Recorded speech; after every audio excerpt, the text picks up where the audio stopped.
Kagulat World, kung may isang manlalaro na pwedeng baguhin ang kapalaran ng Gilas mula umpisa pa lang, walang iba kundi si Kevin Quiambao. Sa kanyang 6'8" na tangkad at kakaibang guard skills, siya ang tunay na Swiss Army knife ng koponan.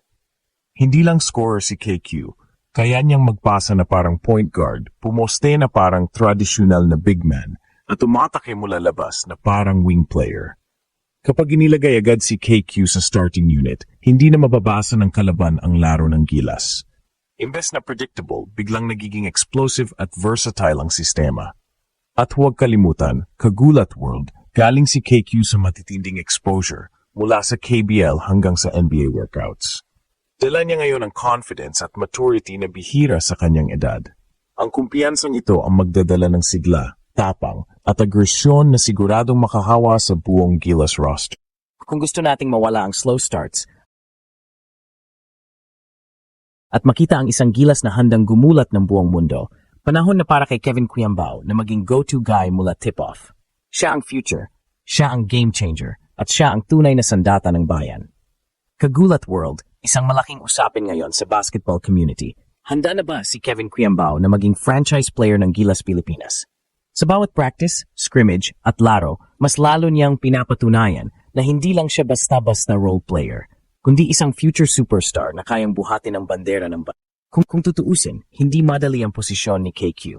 Nasa transition period ang Gilas. Wala si Kai Soto dahil sa injury, limitado ang oras ni Junmar Fajardo dahil sa PBA commitments, at si Justin Brownlee ay nagre-recover pa rin mula sa matagal na injury layoff.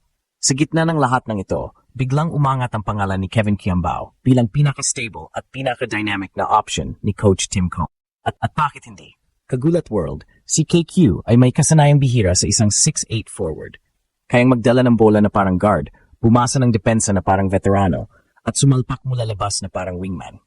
Sa isang modernong FIBA game kung saan hindi pwedeng mabagal at predictable, si KQ ang sagot.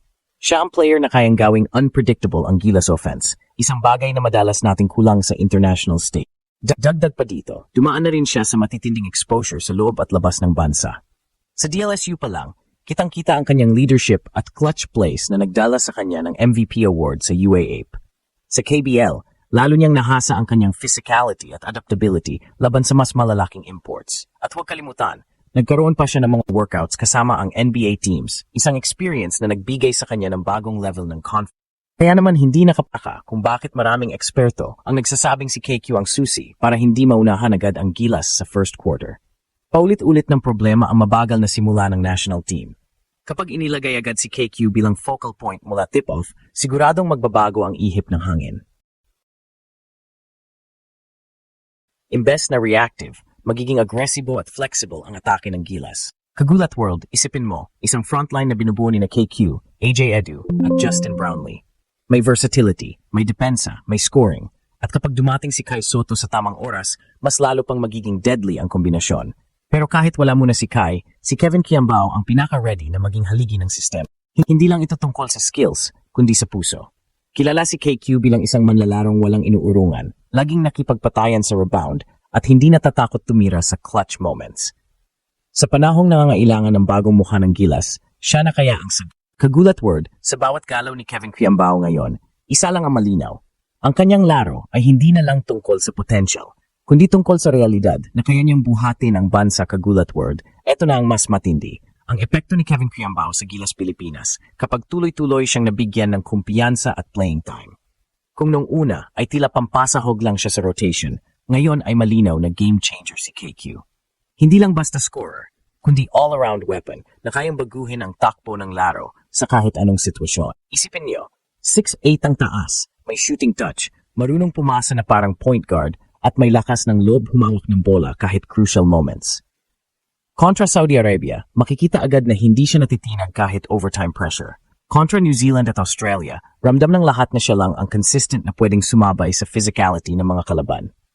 Ang third quarter run ng Gilas ay partly dahil kay KQ na kaya magbukas ng opensa.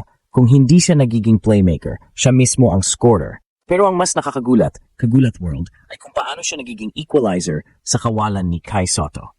Dahil wala tayong towering rim protector, si Quiambao ang nagbibigay ng spacing at kagulatan sa depensa ng kalaban.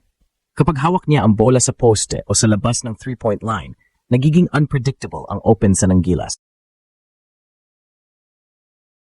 Kung patuloy itong ipagkakatiwala kay KQ, hindi malayong masabing siya ang susi para hindi lang makasabay kundi makagulat sa buong FIBA Asia Cup.